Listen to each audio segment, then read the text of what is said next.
Everyone, welcome back to my channel. दोस्तों, प्रस्तुत है आज की ब्रेकिंग न्यूज़। ओमिक्रॉन के खतरे के बीच उत्तर प्रदेश एवं दिल्ली के स्कूलों के लिए आया नया और बड़ा आदेश।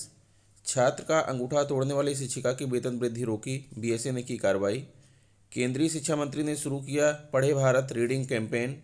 नई पेंशन योजना में कितनी कटौती हुई, कितना मिला अंशदान, शिक्षकों को नहीं मिल पा रही जानकारी।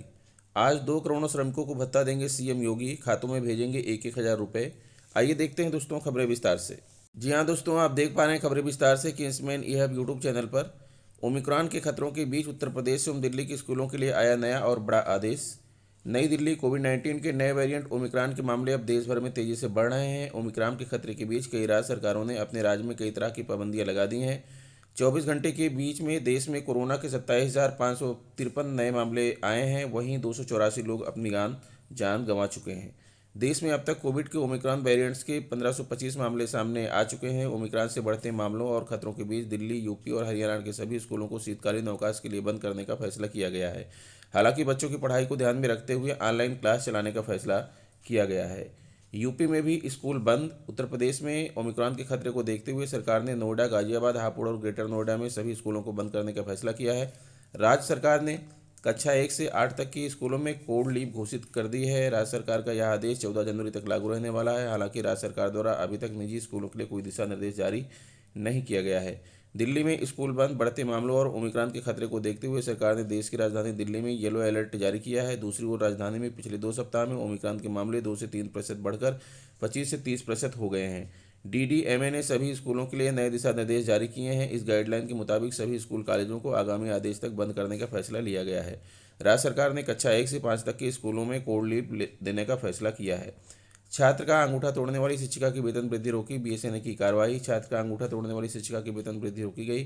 कौंदियारा विकासखंड के प्राथमिक विद्यालय करमा में कक्षा 3 के एक छात्र को मारने पीटने और उसका अंगूठा तोड़ने के आरोप में फंसी प्रधानाध्यापिका रागिनी जायसवाल की 2 वेतन वृद्धि रोक दी गई है। साथ ही शिक्षिका को पूर्व माध्यमिक विद्यालय में सहायक अध्यापक के पद पर भेज दिया गया है। रागिनी पर कई अन्य गंभीर आरोप भी लगे हैं, जिनकी जांच में पुष्टि हुई है। जांच रिपोर्ट सामने आने के बाद जिला बेसिक शिक्षा अधिकारी बीएसए प्रवीण कुमार तिवारी ने यह कार्रवाई की है। प्राथमिक विद्यालय कर्मा के प्रधानाध्यापिका रागिनी जायसवाल पर विद्यालय में कार्यरत शिक्षकों का ऑडियो वीडियो बनाकर उन्हें परेशान करने, विद्यालय में शिक्षण का माहौल खराब करने, विद्यालय में कार्यरत शिक्षकों, रसोइयों एवं ग्राम प्रधान के साथ सामंजस्य का अभाव होने के आरोप थे। वहीं कक्षा 3 के एक छात्र के अभिभावकों ने लिखित शिकायत की थी कि प्रधानाध्यापिका ने छात्र को मारा पीटा और उसका अंगूठा तोड़ दिया। जिला बेसिक शिक्षा अधिकारी ने इन आरोपों की जांच की जिम्मेदारी कृष्णा के खंड शिक्षा अधिकारी को सौंपी थी। आरोपों की पुष्टि होने पर प्रधानाध्यापिका को निलंबित कर दिया गया था। जिला बेसिक शिक्षा अधिकारी ने निलंबन मामले में कुराव के खंड शिक्षा अधिकारी राजीव प्रताप सिंह और बागुआमा के खंड शिक्षा अधिकारी किरण यादव को संयुक्त रूप से जांच की जिम्मेदारी सौंपी। संयुक्त जांच रिपोर्ट में भी आरोपों की पुष्टि हुई है। इन आरोपों की पुष्टि होने के कारण जिला बेसिक शिक्षा अधिकारी ने प्रधानाध्यापिका की 2 वेतन वृद्धि रोक दी है।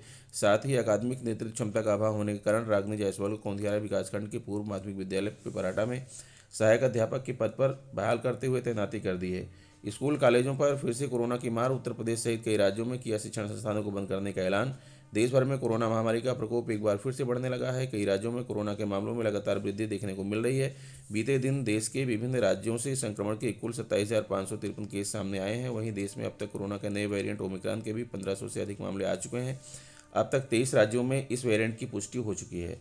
इन मामलों में देश में एक बार फिर से लॉकडाउन के चर्चाओं को हवा दे दी है। कई राज्यों में रात्रि कर्फ्यू की भी घोषणा कर दी गई। कई स्कूलों में भी कोरोना विस्फोट के मामले सामने आए हैं। इस कारण से कई राज्यों में स्कूलों का बंद होना भी शुरू हो गया है। पश्चिम बंगाल में स्कूल कॉलेजों को बंद करने की घोषणा। पश्चिम बंगाल सरकार ने कोरोना के खतरे को देखते हुए राज्य के सभी स्कूल कॉलेजों और अन्य शिक्षण संस्थानों को कल 3 जनवरी 2022 से बंद करने का फैसला किया है। राज्य के मुख्य सचिव HK द्विवेदी ने आज रविवार को इस बात की जानकारी दी है। दरअसल बुधवार को राज्य CM ममता बनर्जी ने अधिकारियों से राज्य में कोरोना के वेरिएंट ओमिक्रॉन को संभालने के उपायों की समीक्षा करने और कुछ समय के लिए शिक्षण संस्थानों को बंद करने की सलाह दी थी।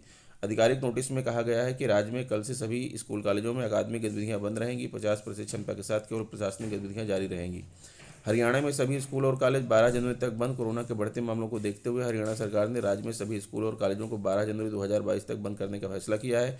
राज्य में पिछले कुछ दिनों में कोरोना के मामलों में बढ़ोतरी देखने को मिली है। आगे भी संस्थानों का शुरू होना कोरोना के हालात पर निर्भर होगा। सरकार द्वारा जारी किए गए आधिकारिक आदेश में कहा गया है कि राज्य में सभी school, college, polytechnic, IIT, coaching संस्थान, पुस्तकालय और प्रशिक्षण संस्थान, चाहे सरकारी हो या निजी, आंगनबाड़ी केंद्र आदि बंद रहेंगे। तमिलनाडु में कक्षा 1 से 8 तक की ऑफलाइन कक्षाएं बंद। कोरोना के मामलों में तेजी को देखते हुए तमिलनाडु सरकार ने 10 जनवरी 2022 तक पहली से 8वीं तक की कक्षाओं को ऑफलाइन न आयोजित करने का फैसला किया है। सरकार ने 31 दिसंबर 2021 को ही इस बात की घोषणा कर दी थी। सरकार ने आधिकारिक नोटिफिकेशन में बताया कि कक्षा पहली से लेकर 8वीं तक की ऑफलाइन कक्षाएं 10 जनवरी 2022 तक बंद रहेंगी। कक्षा 9वीं से लेकर 12वीं तक की कक्षाएं सभी कोरोना प्रोटोकॉल का पालन करते हुए चलेंगी। वहीं यूकेजी और एलकेजी की कक्षाएं नहीं लगेंगी। ओडिशा में नहीं खुलेंगे पहली से 5वीं तक के स्कूल। ओडिशा में भी कोरोना संक्रमण के मामलों में आई तेजी को देखते हुए राज्य सरकार ने पहली से 5वीं तक की कक्षाओं के लिए स्कूलों को न शुरू करने का निर्णय लिया है।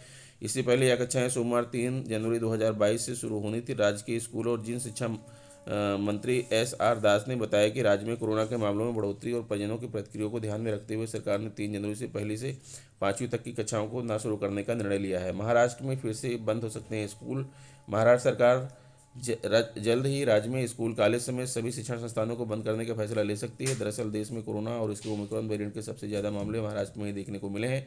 राज्य सरकार में मंत्री आदित्य ठाकरे ने अगले 15 दिनों में शिक्षण संस्थानों को बंद करने का फैसला लेने की बात कही है। वहीं राज्य की शिक्षा वर्षा गायकवाड़ ने भी बताया कि अगर राज्य में कोरोना संक्रमण के मामले इस तरह बढ़ते रहे तो सरकार स्कूलों को बंद करने पर विचार कर सकती है। राज्य के कई शिक्षण संस्थानों में भी कोरोना विस्फोट के मामले सामने आ चुके हैं। गुजरात में ऑनलाइन कक्षाओं के लिए आवेदन। कोरोना के मामलों में बढ़ोतरी को देखते हुए गुजरात में स्कूल एसोसिएशन ने शुक्रवार को मुख्यमंत्री भूपेंद्र पटेल को पत्र लिखा है। इस पत्र में उन्होंने ऑफलाइन कक्षाओं को चरणबद्ध तरीके से बंद करने की मांग की है। कोरोना के कारण कई स्कूल छात्र भी संक्रमित हुए हैं। देश की राजधानी दिल्ली में भी कोरोना संक्रमण के मामले तेजी से बढ़ते चले जा रहे हैं। इसमें दिल्ली में येलो अलर्ट के कारण सभी स्कूलों को अगले आदेश तक बंद रखा गया है। कोरोना के मामलों को देखते हुए ऐसा अंदाजा लगाया जा रहा है कि स्कूल और अधिक समय तक बंद रखे जा सकते हैं। उत्तर प्रदेश में भी 12वीं तक की कक्षाओं को 31 दिसंबर 2021 से 14 जनवरी 2022 तक शीतकालीन छुट्टियों के कारण बंद रखने का फैसला किया है। इससे पहले सरकार ने 8वीं तक की कक्षाओं को बंद करने की घोषणा की थी। उत्तर प्रदेश में भी कोरोना के मामले तेजी से बढ़ रहे हैं।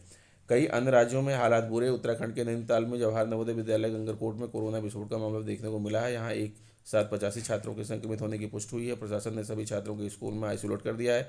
राज्य में अन्य जगहों से भी संक्रमण के बढ़ने की खबरें आ रही हैं। वहीं जम्मू कश्मीर के श्री माता वैष्णो देवी विश्वविद्यालय में 13 छात्रों में कोरोना संक्रमण की पुष्टि हुई है।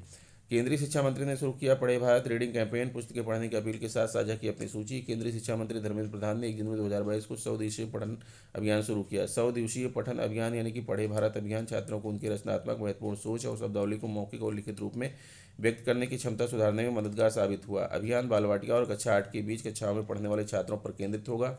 पढ़े भारत अभियान की शुरुआत करते हुए मंत्री ने पढ़ने के महत्व को रेखांकित किया। बच्चों को निरंतर आजीवन सीखने के सुनिश्चित करने के लिए विकसित करने की आवश्यकता है। प्रधान ने ट्वीट किया, किताबें पढ़ना एक स्वस्थ आदत है और संज्ञानात्मक भाषा और सामाजिक कौशल विकसित करने का एक शानदार तरीका है। प्रधानमंत्री नरेंद्र मोदी के नागरिकों से नियमित रूप से किताबें पढ़ने के आह्वान से प्रेरित होकर मैं जीवन भर किताब पढ़ने की आदत विकसित करने के लिए प्रतिबद्ध हूँ।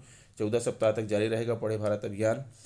100 दिनों का अभियान 14 सप्ताह तक जारी रहेगा और प्रति समूह प्रति सप्ताह एक गतिविधि को पढ़ने, सुखद बनाने और पढ़ने के आनंद के साथ आजीवन जुड़ाव बनाने पर ध्यान देने के साथ डिजाइन किया गया है। पढ़े भारत अभियान के हिस्से के रूप में सरकार ने राज्यों और केंद्र शासित प्रदेशों के साथ पठन अभियान एक व्यापक दिशा निर्देश भी साझा किया है।